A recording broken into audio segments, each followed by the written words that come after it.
जनाब रसूल पाक सल्लल्लाहु अलैहि वआलैहि वसल्लम फरमाते हैं, और हम सफ़र महराज के वाक़े को दोहरा रहे हैं। फरमाते हैं कि मैंने इस सूर को देखा जिसे हज़रत इसराफील अपने मुंह में लिए हुक्म इलाही के मुंतज़िर खड़े हैं। सूर की दराजी और उसके अर्ज़ व तूल ने मशरिक़ व मग़रिब ढाँप रखे हैं, और उसमें एक रूह का एक एक मकाम है। वो सूर इसराफील एक रोज़ दम होगा और जहान या 14 तबक़ और 14 तबक़ के मलाइका को ख़त्म कर देगा। ए निहायत कमज़ोर कलेजे वालों, और ए ज़रा ज़रा सी बात पर डर जाने वालों, मुझ समेत कि मैं भी कितनी कितनी सी बातों पर डर जाती हूँ। मौला अज़ीम आने वाले ज़लज़ले को अज़ीम फरमा रहे हैं, यानी वो आखिरी ज़लज़ला निहायत शदीद होगा। परवरदिगार जिसको अज़ीम फरमाए वो कितना बड़ा, कितना ज़बरदस्त, कितना अज़ीम हो ज़लज़ला होगा। ऐसा ही कहना चाहिए कि वो ज़लज़ला भौचाल नहीं बल्कि वो एक गज़ब इलाही है जिसके झेलने की किसी में ताकत नहीं। सातों ज़मीनें, सातों आसमान उसको बर्दाश्त ना कर सकेंगे। और ऐ इंसान, जितने पहाड़ तुझे नज़र आते हैं सब के सब धुआं बनकर उड़ जाएंगे। ऐ इंसान, ये दिन तुझे अपनी आंखों से देखना होगा। एक साथ में कुल्लु नफ्सिन ज़ाइक़तुल मौत, आम समा बंधा हुआ होगा, हमें खुद मालूम हो जाएगा। इब्तिदा इस कहरी हुक्म की इस तरह होगी कि इसराफील खुदा के फरिश्तों में से एक बहुत ही मुक़र्रब फरिश्ते हैं, नहायत बुलंद क़ामत, दराज क़द, सातवीं ज़मीन के नीचे तहतुस्सरा पर उनके पैर टिके हुए हैं। सातवीं आसमान के ऊपर अर्श मौला से उनका सर मिला हुआ है। एक कंधा मशरिक़ में, दूसरा मग़रिब में है, और एक लंबी बीन की सी शक्ल इनके मुँह में है जिसका नाम सूर है। इस सूर की दराजी बेहद हिसाब है। हज़रत इसराफील इस सूर को मुंह में दबाए एक कान अपने अर्श की तरफ झुकाए हुए हुक्म आखिर के मुंतज़िर हैं कि कब इस जाहो जलाल वाले का हुक्म होता है जो इस सूर को दम करूं और दुनिया का खात्मा हो जाए। आखिर एक दिन वो गज़बनाक हुक्म उन्हें मिलेगा। ये कब?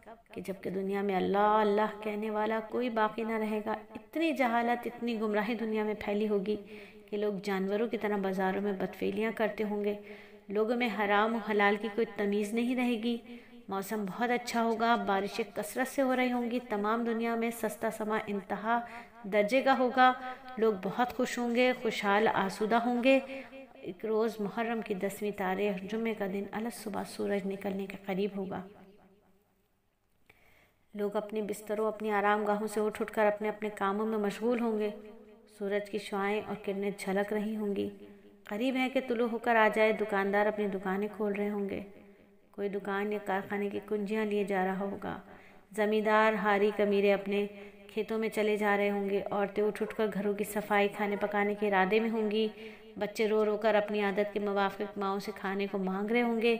एक शख्स अपने घर में पानी का हौज़ लेप रहा होगा। यकायक सूर की सी एक महीन आवाज़ सबसे पहले उस लेपने वालों के कानों में आएगी। ये शख्स हौज़ लेपता लेपता ठहर जाएगा और महीन और खुशनुमा आवाज़ की तरफ कान लगा देगा और कहेगा कि ऐसे खुशनुमा बीन आज तक मैंने नहीं सुनी। क्या दिल लुभाने वाली कशिश और लज्जत की आवाज़ें दिल खींचे लेती है। यह हौज़ लेपने वाला भी महव हैरत ही होगा कि इतने में ये आवाज़ तमाम मखलूक के कान में आनी शुरू हो जाएगी। हर मुतनफ़िस हैरत में हो जाएगा कि ऐसी दिलचस्प और ख़ूबसूरत बीन की आवाज़ आज तक हमारे कानों ने नहीं सुनी। तमाम मर्द, औरत, बूढ़े, बच्चे इस आवाज़ की तरफ कान लगा देंगे। सब के सब उसकी तरफ मुतवज्जह हो जाएंगे। महव हैरत होंगे सब पीरो जवां। ये निराली बीन बजती है कहाँ? किस बला की कशिश है आवाज़ में? है ये किस बाजे में और किस साज में? और बजाने वाले ऐसे साज के, क्यों ना इस कुर्बान इस आवाज़ के दिल खिंचा जाता है तेरी बीन पर। तू नहीं दिखलाई देता है मगर सुबह दम क्या क्या बजाया तूने आज। काफिला दिल का लुटाया तूने आज। ले लिए ए बीन वाले तूने दिल। हो गए पीरो जवां सब मुनफकिल। तमाम मखलूक, हर मुतनफ़िस, सब के सब अपने कारोबार छोड़कर हमतन इस आवाज़ की तरफ मुतवज्जा हो जाएंगे।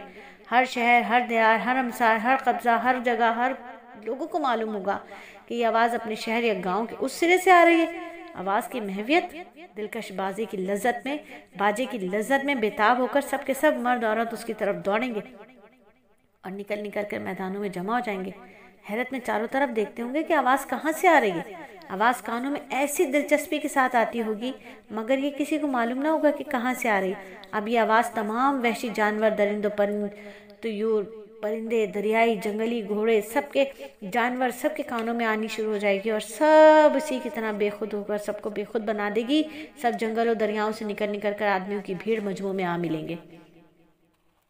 تمام زیرو جنگلوں میں اس آواز کی کشش اور لذت میں دیوانہ وار دوڑتے ہوں گے، دیوانہ وار دوڑتے ہوں گے اور تلاش کرتے ہوں گے کہ آواز اتنی دلکش، مہین بین کی آواز، اتنی یکایک اس کی لذت میں ایک درد پیدا ہو جائے گا۔ اب تو لوگ بھاگ بھاگ کر ٹھہر جائیں گے اور کہیں گے کہ یہ کس چیز کی آواز ہے جس نے ایسا جگر خراش ترتیب بدلی۔ سور کی آواز ساتھ بساتھ لحظہ بہ لحظہ ترقی کرتی جائے گی اور ایسی ہو جائے گی جیسے بہت زور سے بادل گرجتا ہے۔ جس وقت بادل کی گرج اس آواز میں ہو جائے گی، لوگ ڈر جائیں گے، سہم جائیں گے، الٹے قدموں بھاگنا شروع کر دیں گے۔ سور کی آواز اور بڑھ جائے گی، بجلی کی کڑک بن کر کلیجوں کو چیرنے لگے گی، آخر بھاگتے بھاگتے گرنے شروع ہو جائیں گے۔ آواز اتنی بڑھ جائے گی جیسے 1000 بجلیاں کڑک کر ایک دم زمین پر گرتی ہیں۔ سب کے سب گھٹنوں کے بل گر پڑیں گے، پتے پھٹ کر منہ کو آنے لگیں گے، سینے شق ہو جائیں گے، کلیجے پانی ہو کر بہنے لگیں گے، شق ہوئے سینے پھٹے پتے سبھی۔ ہائے کیا آواز میں شدت ہوئی، کیا سریلی پر اثر آواز تھی، اس میں کیا قہر تجلی تھی دھری، وہ مہین آواز، وہ لذت بھری کیسی جان کی لیوا ہوئی بجلیاں گرتی ہیں جیسے سینکڑوں۔ کس طرح روحیں نہ سب پر دراز ہوں، منہ کے بل گر جائیں گے مر کر سبھی، گویا کہ ان میں جان ہی مطلق نہ تھی۔ اللہ تعالیٰ اپنے کلام اقدس میں فرماتے ہیں، نہیں دیکھیں گے مگر وہ ایک آواز شدید جو ان کو فنا کر رہی ہوگی، پھر وہ نہ تو کوئی وصیت کر سکیں گے اور نہ مڑ کر اپنے بال بچوں میں ہی جا سکیں گے۔ سید المرسلین فرماتے ہیں کہ جب سور کی شدید آواز سے انسان، جنات، اڑنے والے جانور، چوپائے سب مر جائیں گے، سب کے سب فنا ہو جائیں گے، تو یہ آواز اور زیادہ شدید ہو جائے گی، اتنی بڑھ جائے گی کہ غیر ذی روح چیزوں بھی برداشت کر نہیں سکیں گی۔ روئے زمین کے پہاڑ روئی کے گالوں کی طرح اڑنے لگیں گے، دریاؤں میں آگ لگ جائے گی، تمام عالم میں دھوئیں کا ایک تلاطم پیدا ہو جائے گا، پھر آواز اور زیادہ سختی پکڑتی جائے گی، اتنی کہ زمین شق ہونے لگے گی، یہاں تک کہ 7 زمینیں ایک راکھ بن کر اڑ جائیں گی۔ پھر یہ سور کی آواز بڑھتے بڑھتے ایسی تکلیف دہ، ایسی دردناک ہو جائے گی کہ فرشتے بھی اس کو سننے کی تاب نہ رکھیں گے۔ کروڑہا فرشتے جن کے ہاتھوں میں چاند، سورج، چاند، ستاروں کی زنجیریں ہیں، وہ سب پھڑپھڑا کر مرنے لگیں گے اور پہاڑوں کی طرح گرنے شروع ہو جائیں گے۔ پھر اس کرب کی آواز سے آسمان چڑھنے لگے گا، پہلا چراتا ہوا آسمان بھرے گا۔ اللہ اکبر!